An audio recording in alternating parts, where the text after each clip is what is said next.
Kam ezordilaring, boshqa kinomalaring iltimos. Yaxshimi? Qanaqa? Lekin addushi lekin zo'r qilibsizlar. O'zim birinchi kirganimda qanaqadir ashula boshqacha bo'ldi, boshlanishi, keyin davomi komedijalari o'zini anaqalari masalan o'zi hayajonlanmasligini.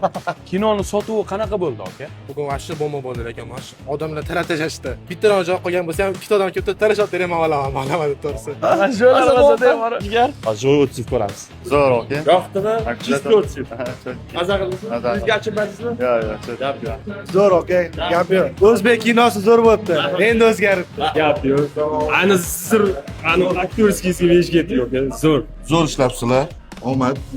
Juda zo'r chiqibdi. Men maza qildim. O'rtoqlarimiz bilan keldik. Ishiga rivoj, omad. Rahmat. Bomba. maza qildik lekin aka. Joningiz sog' bo'lsin. Topinglar. Ya zo'r. Kino yaxshi, zo'r. O'zbek kino qaytibdi deb.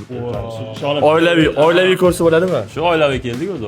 Joningiz sog' bo'lsin. Xullas, bu yoqqa kelganimizdan maqsad prosta chisti odamlardan o'tkazib olish bo'ldi. Chunki chaqirgan mehmonlarimiz hammamiz yaqinlarimiz bo'lgan. Esiga mesela qarshi chalishdimi, kulishdimi degan fikrga keldik. Shunaqa 3 kundan beri kinoteatrlarda yurman. Panorama yuboraveraymi? Lekin bu video bo'lgan. Nima yo'q. Qanday qilamiz? Aniq o'tiraman, kepkamdan qolaman. O'tiraman odamlar qayerda kulyapti. Mehmon osiladi qulog'iga uni yana yolg'on gapiradi.